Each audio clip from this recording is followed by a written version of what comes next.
मित्रांनो, आपण बातम्यांमध्ये नेहमी ऐकतो की शासनाने आज शेतीमालाचे हमीभाव घोषित केले. या मालाला एवढा एवढा हमीभाव मिळणार. आज हमीभावाने या शेतीमालाची खरेदी सुरू करण्यात आली. परंतु आपल्याला कधी प्रश्न पडला का, हमीभाव म्हणजे काय आणि हे हमीभाव ठरवते कोण? तर मित्रांनो, शेतकऱ्याने पिकवलेल्या शेतीमालाला एका ठराविक किमतीला खरेदी करण्याची शासन हमी देते.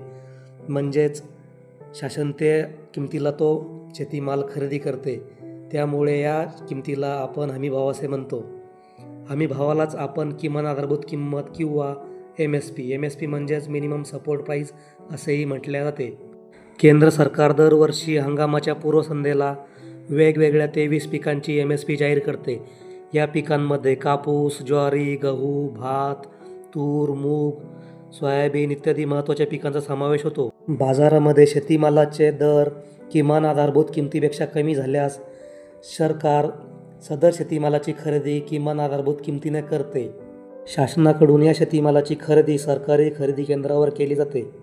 यावरून असे म्हणता येईल की शेतकऱ्यांच्या शेतीमालाचे दर कमी झाल्यास शेतकऱ्याला होणारे नुकसान थांबवण्यासाठी सरकार एका ठराविक दराला शेतीमाल खरेदी करते, म्हणजेच हमी देते.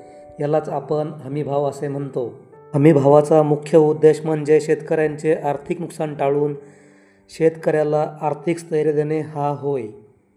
पण आता प्रश्न पडतो तो म्हणजे ह्या किमान आधारभूत किमती किंवा MSP किंवा हमीभाव ठरवते कोण?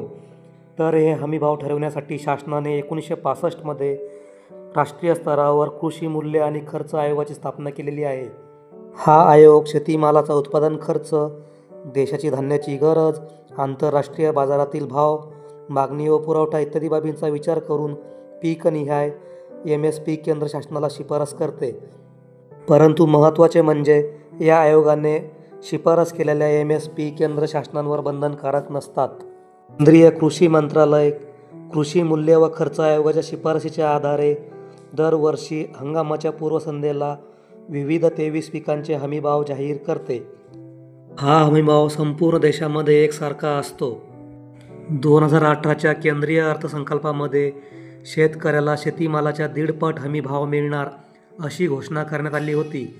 परंतु अद्यापपर्यंत त्याबद्दल कोणतीच अंमलबजावणी झालेली नाही. या प्रकारे शासनाकडून किमान आधारभूत किमतीला शेतीमालाची खरेदी करण्याची दिली जाणारी हमी म्हणजेच हमीभाव होय. हा हमीभाव शेतकऱ्यांकरिता एक सुरक्षा कवच म्हणून कार्य करते. मित्रांनो, माहिती आवडल्यास व्हिडिओला लाईक करा आणि अशाच नवनवीन माहिती करता आपल्या चॅनलला सबस्क्राईब करा. धन्यवाद.